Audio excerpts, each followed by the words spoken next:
있습니다. 우리 교회에서도 등산 좋아하시고 또 운동 좋아하시는 분이 많죠. 보면 우리 장한정 집사님 등산 좋아하실 뿐만 아니라 잘하시죠. 또 우리 박성진 집사님은 배드민턴 아마추어 부문 거의 1위라고 할 정도로, 사실 대회에 안 나가서 그렇지 우리 김효중 집사님 테니스 잘 치거든요. 또 축구할 때 드리블하는 거 보면은 춤추는 것 같아요. 춤추듯 무슨 권법을 사용하듯이 운동신경이 뛰어나거든요. 이 뭐든지 그렇습니다. 우리가 등산이든지 운동이든지 하다 보면 이제 끝까지 가다 보면 그 재미와 또 맛을 느끼게 되잖아요. 우리 특별히 등산 정상에 올라가면 쫙 정산에서 세상을 바라보면 세상이 그렇게 작잖아요. 쫙 진짜 저 지나가는 차들이 점 같지 않습니까? 그런 걸 보면 여유를 느끼죠. 이 세상 참 아무것도 아닌데 왜 이렇게 바둥거리면서 살았나, 이런 느낌 가지면서 마음의 여유를 가질 수 있습니다. 높은 산일수록 오르기 힘들지만, 그래서 중간에 포기하면 재미를 느낄 수 없지만 끝까지 포기하지 않고 정상에 오르면 뿌듯함도 생기고 성취감도 생기고, 또 우리 운동도 마찬가지잖아요. 하다가 보면 하기 싫을 때도 있고 그만두고 싶을 때도 있지만 계속해서 끝까지 가다 보면 운동에 정말 재미를 느끼면, 그 운동에 너무 중독돼서 빠지지만 않는다면 삶을 건강하게 만들고 마음과 정신을 건강하게 만드는 좋은 것이 운동이라든지 등산이라든지 그런 것 같습니다. 제가 대학생 때 지리산 한번 간 적이 있는데, 그냥 사실 산을 그렇게 많이 다닌 적도 없는데 끽해봐야 서울 살 때 관악산 제 등반 혼자, 그것도 이제 혼자 몇 번 간 정도에 불과하지만, 그때 이제 청년 때 지리산 갔을 때 3박 4일 동안 텐트에 쌀 싣고 김치 싣고 텐트 싣고 엄청 무겁거든요. 군대 군장보다 더 무겁게 해가지고 3박 4일 동안 먹을 거 다 싸들고 지리산 갔을 때 진짜 힘들더라고요. 너무 무거우니까. 근데 밤에 힘든데 텐트 치고 자야죠. 비 오죠. 그런데 정상에 올라가서 천왕봉 앞에 딱 섰는데 그 뿌듯함. 그리고 거기서 이제 우리 교회 청년들하고 같이 갔었는데 함께 손을 잡고 천왕봉 갔을 때 비가 왔거든요. 청년의 시절 우리가 낭비하지 말고 하나님의 영광을 해서 살자 함께 기도하면서 했는데, 천왕봉에 올라가니까 또 눈물이 나더라고요. 또 이게 왠지 뿌듯함이 있고 그런 게 있었습니다. 그러면서 그때 느꼈어요. 끝까지 오길 잘했다, 그런 생각을 했거든요. 여러분, 신앙생활도 마찬가지입니다. 우리 예수님을 영접한 성도라면 우리가 신앙생활도 마치 일종의 등산 내지는 마라톤과 같거든요. 그냥 한번 바짝 뛰고 끝나는 것이 아닙니다. 끝까지 가는 것. 아무리 힘들어도 믿음으로 끝까지 간다는 자세와 태도가 정말 중요합니다. 이 신앙이 힘든 이유는 무엇이냐면 그냥 한마디로 말하면 대충 하기 때문에 힘듭니다. 예수님을 믿으면서도 세상 염려 혼자 진 것처럼 우리가 신앙생활하는 사람이 있거든요. 교회 다니면서도 상처와 아픔 혼자 다 진 것처럼 얼굴이 구겨져 있고 지친 성도들이 있거든요. 안타깝죠. 그런데 왜 거기서 벗어나지 못하냐? 적당히 믿어서 그렇습니다. 우리가 이제 곧 후덥지근한 장마철이 오잖아요. 벌써 이제 기온이 올라가고 날씨가 습해지면은 이제 온몸이 이제 답답합니다. 그때 땀 흘리기 싫어가지고요. 이렇게 이리저리 더위 피해 다니면 더 덥습니다. 오히려 그냥 땀 흘릴 거 각오하고 돌아다니면서 땀 쫙 빼면요, 오히려 덜 더워요. 덜 힘든단 말입니다. 뭐든지 내게 주어진 상황에 대해서 내가 끝까지 간다 생각하고 그 상황을 받아들인다고 생각하면 그것이 오히려 쉽게 경험이 되는 것입니다. 근데 우리가 신앙생활 할 때 자꾸 우리가 나한테만 시험이 오는 것 같고 나만이 어려움이 오는 것 같고 나만 은혜가 부족한 것 같은 이유는 은혜가 부족한 것이 아니라 사실은 적당히 믿었기 때문에 그렇습니다. 내가 그냥 믿다가 대충 믿어서 그런 거예요. 우리가 진짜 은혜를 받고 진짜 말씀을 받고 진짜 성령을 경험하면 그렇지가 않은 것입니다. 정말 예수님 제대로 믿지 않아요? 상황이 어렵고 힘들어도 그 안에 확신이 있고 담대함이 있어요. 사람이기 때문에 왜 염려가 없겠습니까? 그러나 진짜 예수를 믿으면 염려 가운데서도 비전을 바라볼 수 있고 염려 가운데서도 꿈을 보게 되는 것입니다. 그래서 우리가 신앙생활 할 때 항상 진짜를 경험하기 위해서는 마지막까지 가야 됩니다. 포기하지 않고 마지막까지 가면 반드시 진짜를 경험합니다. 수많은 그리스도인들이 많이 예수님을 섬기기도 했고 봉사도 했지만 세월이 흐르면서 구원을 잃어버린 경우가 정말 많습니다. 우리나라에 그런 사람이 너무너무 많아요. 예수를 만났다고 하지만 과거에 교회를 다녔다고 했지만 그러나 신앙을 잃어버리고 구원을 잃어버린 경우가 많습니다. 여러분, 우리가 마지막까지 우리가 주님 만날 때까지 끝까지 신앙생활하면서 믿음의 승리를 경험하는 하나님의 백성 되기를 주의 이름으로 축복합니다. 우리 본문 말씀으로 첫 번째 드리고자 하는 메시지는 맥수감사주일, 끝까지 갈 때 승리와 감사를 경험할 수 있다는 것입니다. 오늘 말씀은 우리가 잘 아는 것처럼 바울이 마게도냐 첫 성인 빌립보에 가서 복음을 전할 때 처음 있었던 사건입니다. 루디아를 만나고 이제 복음을 전하기 시작하는데, 바울과 실라가 복음을 전할 때 기도하고 복음을 전해야 되는데 귀신 들려서 이렇게 점치는 여자 하나가 계속 바울과 실라를 쫓아다니면서 계속해서 소리 지르면서, 큰 소리를 지르면서 이 사람들은 지극히 높은 하나님의 종이다 라고 막 외쳐대는 거예요. 그러니까 갈 때마다 쫓아다니면서, 그러니까 복음을 편하게 전할 수도 없고 기도도 제대로 할 수 없으니까 이 바울이 예수님의 이름으로 그 여자에게 들었던 귀신을 쫓아주거든요. 귀신이 쫓겨나가니까 점을 못 치잖아요. 그러니까 그 여자를 통해서 돈 벌던 사람들이 이제 돈을 못 벌게 되니까 이제 바울을 이제 모함하는 거죠. 바울을 말도 안 되는 이유로 고발하고 사람들을 선동해서 바울이 심하게 매를 맞고 옷이 찢기고 피투성이가 돼서 빌립보 감옥에 들어가게 했습니다.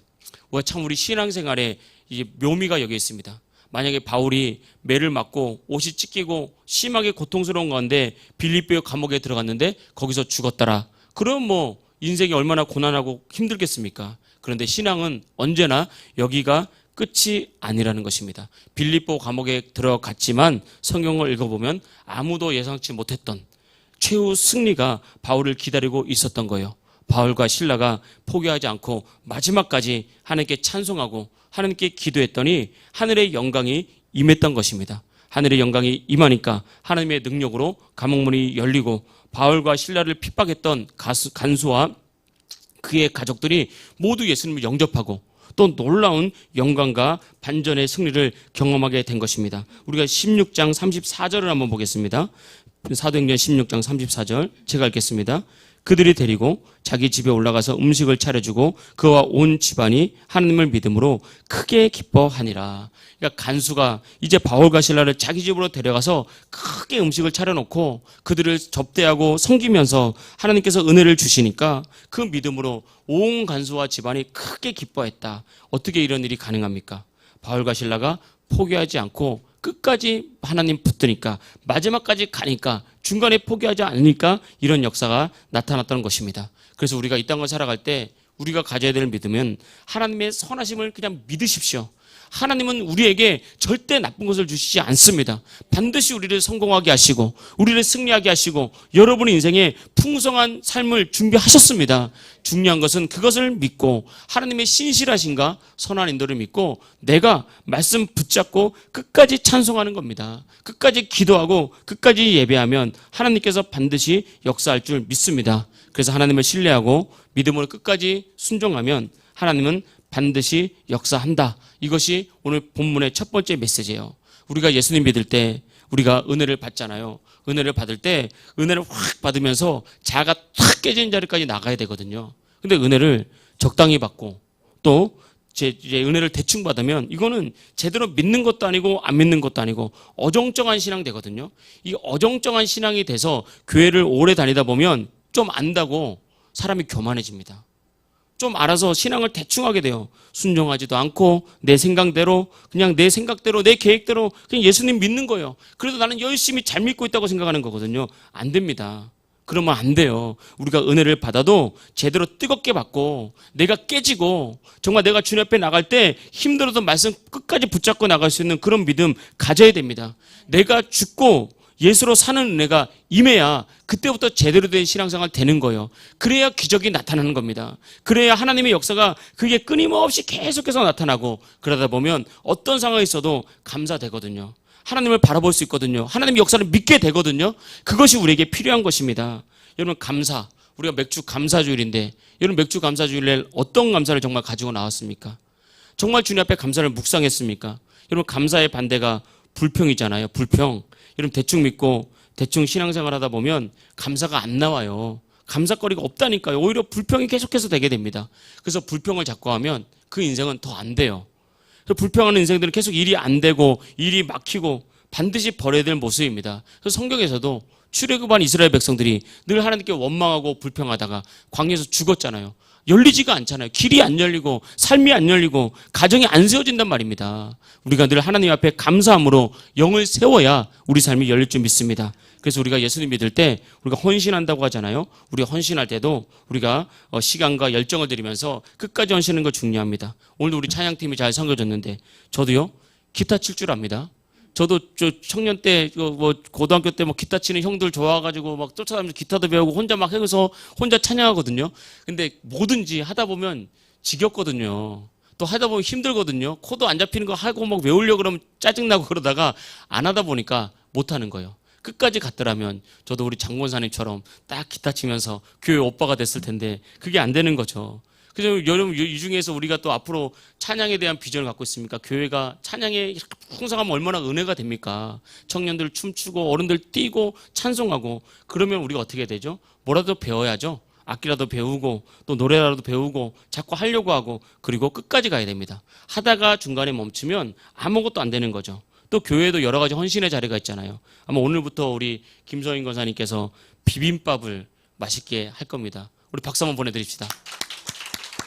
맛있게 드십시오. 물론 우리 교회가 권사님께서 다 하시면 우리 뭐 임미자 집사님이나 엄순이 집사님이 반찬 뭐 김치도 가져오시고 참 감사해요. 근데 처음부터 음식을 잘하는 게 아니잖아요. 음식을 못한다고 안 하면 음식 끝까지 못하는 거예요.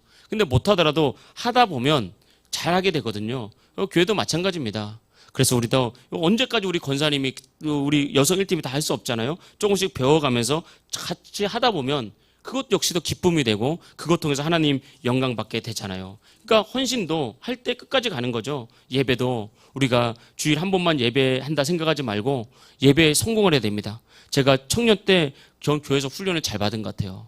청년 때 정말 지금 제가 목사님께 너무 감사해요. 목사님 되게 무서웠거든요. 지금 생각해보면 저하고 몇 살 차이가 안 났던 것 같아요. 왜냐하면 제가 처음 교회 다닐 때 담임 전도사님이셨어요. 그러니까 저하고 나이 차이도 많이 안 났어. 근데 예배 빠지면 혼나고 예배 빠지면 그러니까 기도해야 된다 그러고 네 인생 열려면 기도해야 된다 그러고 그래서 금요 예배, 새벽 예배 철야 나오라 그러고 근데 참 감사한 게 그 거부 반응이 안 들더라고요.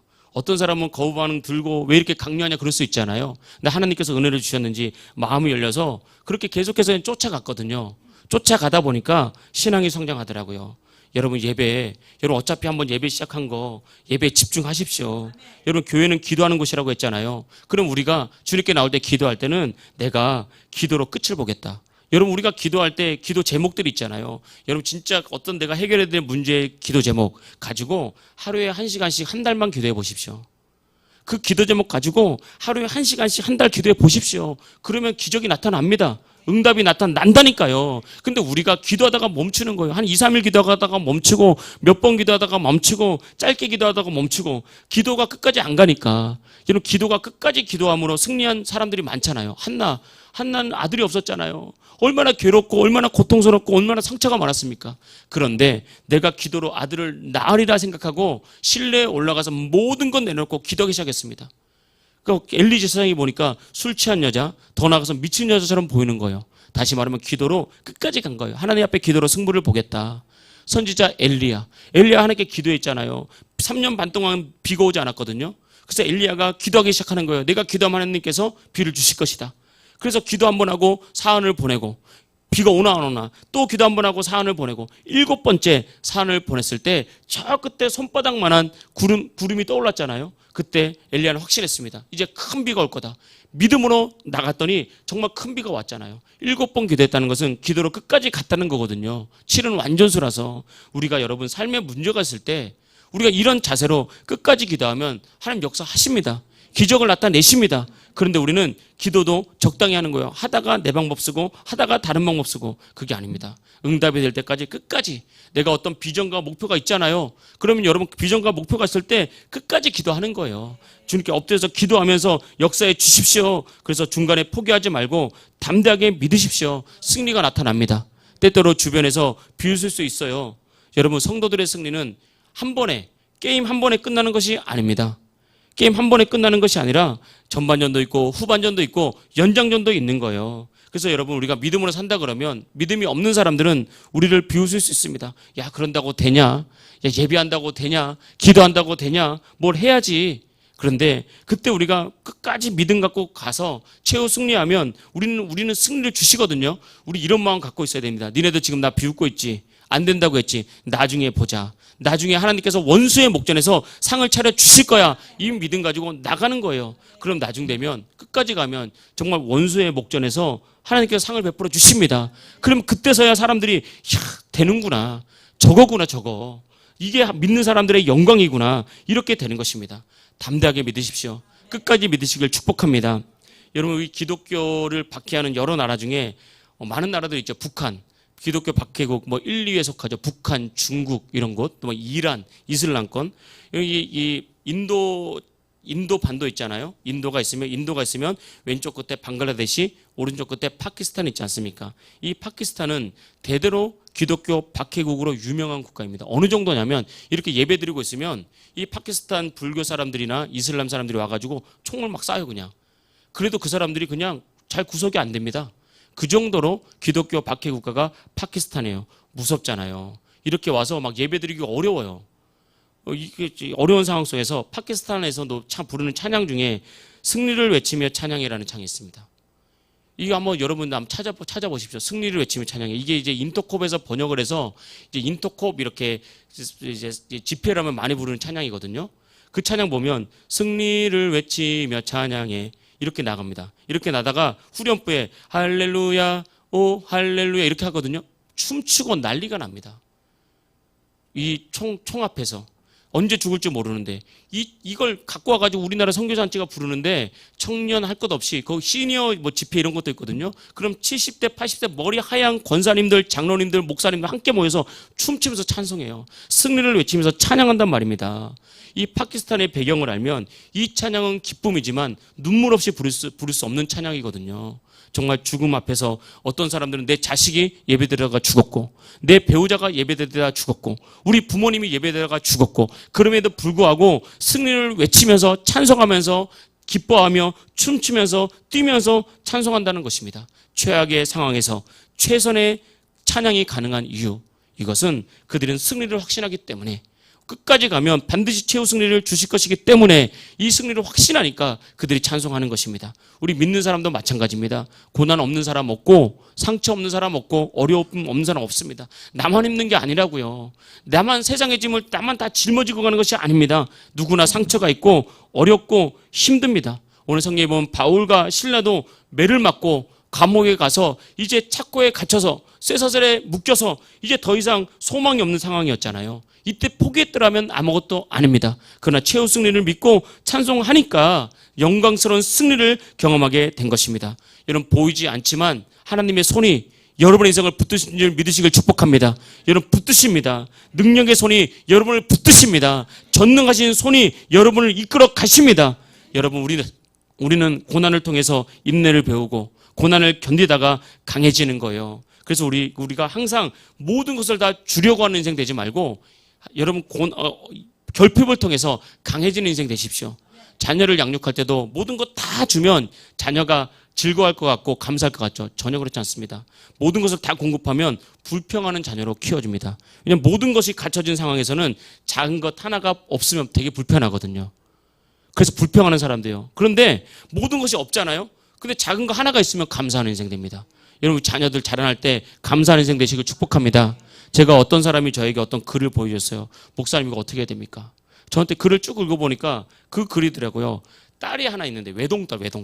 얼마나 애지중지했겠어요. 애지중지해서 컸는데 사춘기를 너무 심하게 지내면서 여고생이 됐는데 예민하고 민감하잖아요. 그렇게 예민하고 민감한데 엄마 아빠가 딸 하나밖에 없으니까 다 맞춰줬대요. 다 맞춰주고 다 해주고. 그래가지고 나중에 대학교를 갔는데 참 감사하게도 그래도 대학교를 잘 갔대요. 근데 너무 예민하게 성장하다 보니까 엄마 아빠가 다 해주다 보니까 기숙사 갔는데 적응이 안 되는 거야, 아이들하고. 다 내 마음 같지가 않잖아요. 다투기도 하고 싸우기도 하고 마음에 안 들기도 하고. 그래가지고 또 학교를 그만둔다 그러면서 또 막 울고불고 난리 나서 겨우겨우 달래가지고 했는데 방학이 되잖아요. 방학이 되면 이제 엄마 아빠가 기숙사에 짐 빼러 갔대요. 그러면 엄마 아빠 왔으니까 또 짐 빼주러 왔으니까 고맙다고 그래야 되는데 짐 싸가지고요. 그냥 짐 던져놓고 엄마 아빠 가라고. 너무너무 섭섭하더래요. 내가 여기까지 왔는데 커피라도 한 잔 사줘야지. 그러면서 그래도 소중한 딸이니까 돌아왔어요, 집에. 그런데 이제 방학 때 집에 왔잖아요. 근데 방에서 나오지도 않고 엄마를 종부리듯 하고 그래가지고 엄마가 기분이 나빠가지고 딸 뺨을 한 대 때렸대요. 그 아빠가 저한테 문자가 왔어요. 목사님 어떻게 해야 돼요? 잘 때렸다. 속으로 잘 때렸다. 여러분 모든 걸 갖춰지면 감사할 것 같지만 전혀 그렇지 않습니다. 부족해야 진짜 감사가 나오는 거예요. 아파야 건강히 감사하게 되는 것입니다. 가난해 봐야 지금 내 지갑에 돈 10,000원 있는 것도 감사하게 되는 거예요. 우리 인생은 그렇게 가는 겁니다. 그래서 견디고 인내를 통해서 우리의 신앙이 자라고 그것을 통해서 하나님 나와 함께 하시는구나 최종 승리를 바라보게 될 줄 믿습니다. 그래서 오늘 하나님의 은혜가 이런 저와 여러분에게 있기를 축복합니다. 두 번째는 우리가 감사하는 인생으로 하나님의 은혜를 경험하기 위해서는 세상과 환경을 다스리려고 먼저 하지 말고 먼저 나의 마음을 다스리라는 것입니다. 바울과 실라의 능력의 핵심은 그들 안에 있는 믿음이었다는 것을 우리가 알아야 됩니다.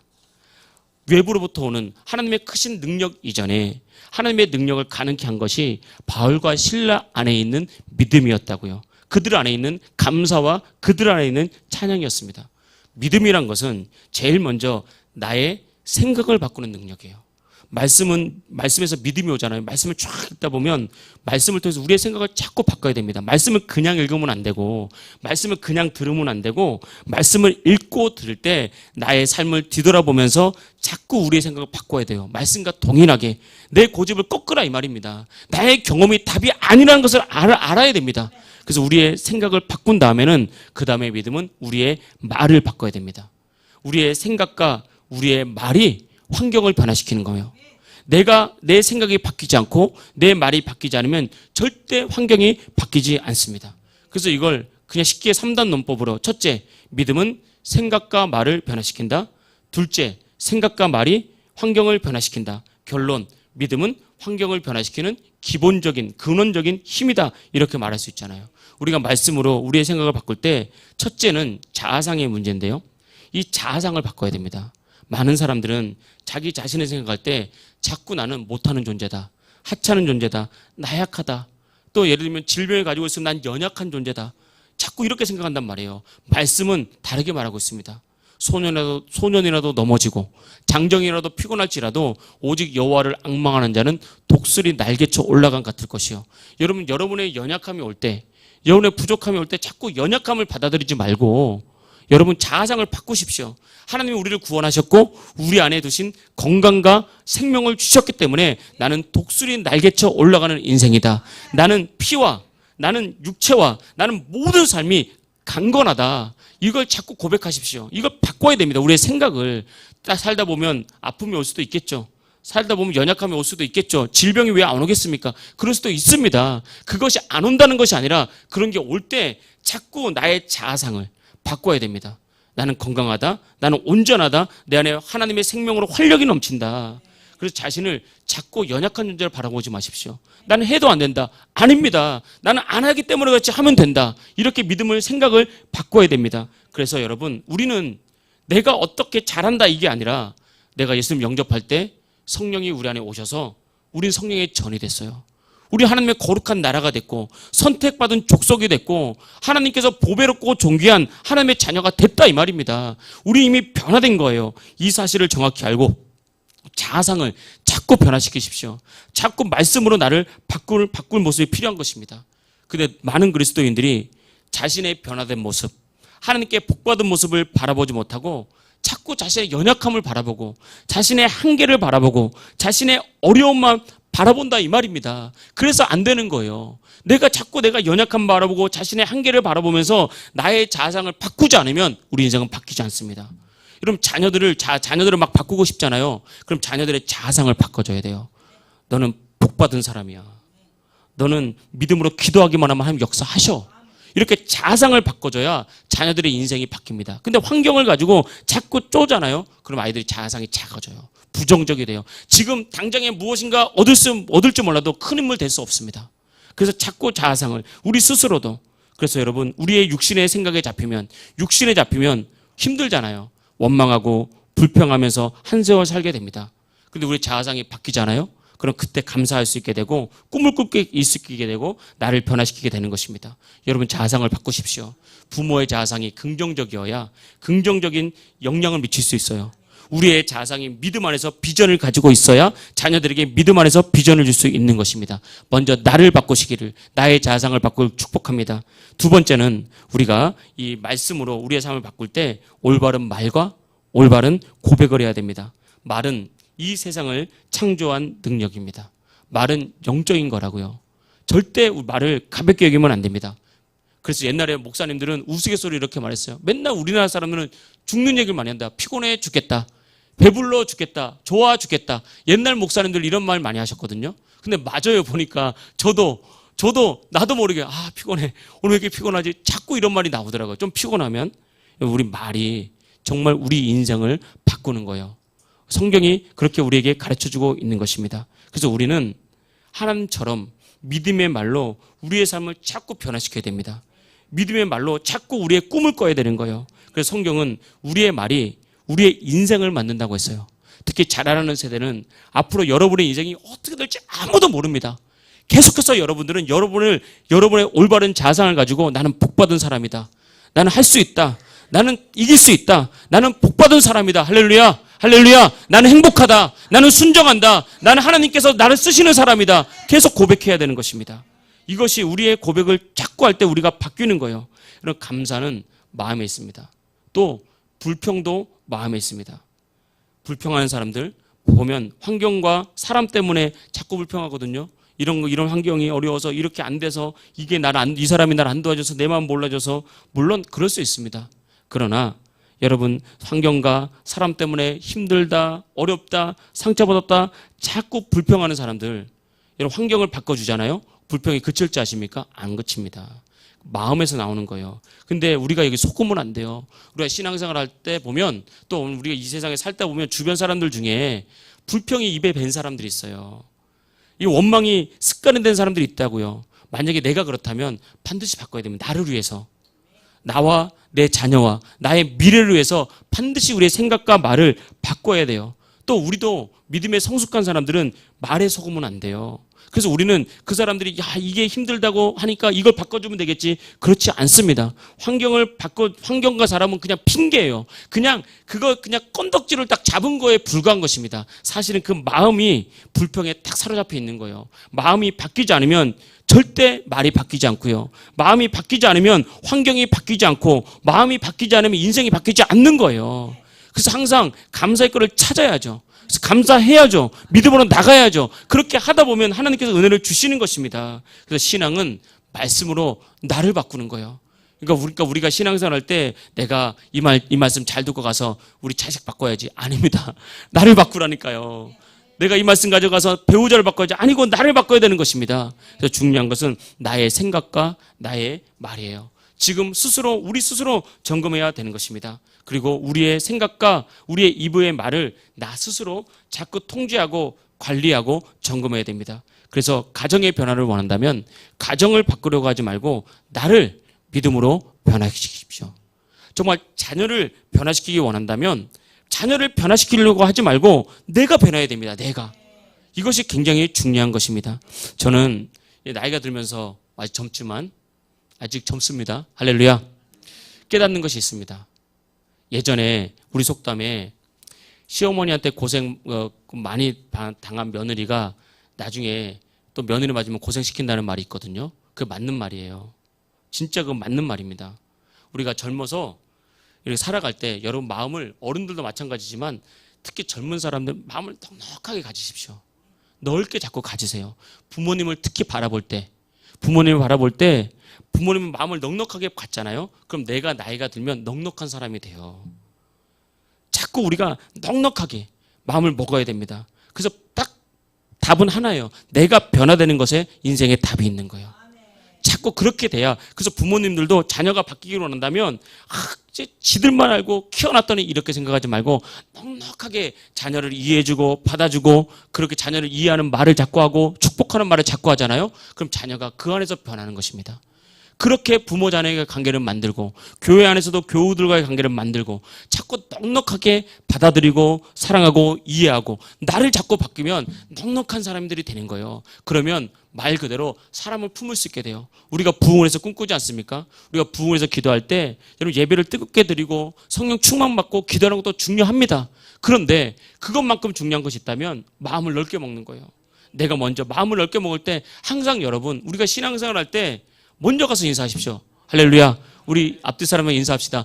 제가 먼저 인사하겠습니다. 시작. 제가 먼저 인사하겠습니다. 제가 먼저 인사하겠습니다. 맞아요. 항상 이거부터 시작하는 거예요. 내가 먼저 가서 인사하고 내가 먼저 가서 웃어주고 넉넉하게 이게 기도하고 부흥을 위해서 정말 기도한다면 우리가 내가 먼저 가서 인사하고 안부 묻고 받아주고 이런 것들이 굉장히 중요한 거죠. 그래서 가정의 변화, 자녀의 변화, 교회의 변화, 세상의 변화, 이것은 내가 먼저 변화될 때 바울과 실라도 충분히 원망할 만하잖아요. 복음 전하다가 매 맞았잖아요. 복음 전하다가 감옥 갔잖아요. 그럼 원망할 만하죠. 하나님 이게 뭡니까? 순종하라 해서 순종했더니 이게 뭡니까? 라고 하지 않습니까? 할 수 있잖아요. 근데 바울과 실라는 그렇게 하지 않고 마음을 열고 믿음으로 찬양했다고요. 그들 안에 있는 믿음으로 감사하며 찬송하며 주님께 나갔다고요. 그러니까 환경이 바뀌었던 것을 우리가 알 수 있는 것입니다. 말씀을 정리하겠습니다. 오늘 맥주 감사주일입니다. 여러분 첫 번째는 끝까지 말씀 붙잡고 믿음으로 사십시오. 나만 힘든 게 아닙니다. 나만 상처받은 게 아니고 나만 어려운 것이 아닙니다. 힘들지 않은 사람 없고 상처 없는 사람 없어요. 환경과 이걸 탓하지 말고 말씀 붙잡고 끝까지 예배하고 끝까지 기도하면 반드시 승리할 줄 믿습니다. 두 번째는 원망과 불평이 있다면 우리가 회개하고 우리의 자상을 바꾸고 나는 복받은 자다. 하나님께 은총을 입은 자다라고 고백하면서 여러분 마음으로 훈련하고 여러분 스스로를 감사할 수 있는 사람으로 훈련시키십시오. 그러면 나머지는 하나님께서 우리의 상황 속에서 바꾸시고 변화시키시면서 놀라운 은혜와 기적을 경험할 줄 믿습니다. 이런 은혜가 저와 여러분에게 함께 있기를 주의 이름으로 축복합니다. 할렐루야.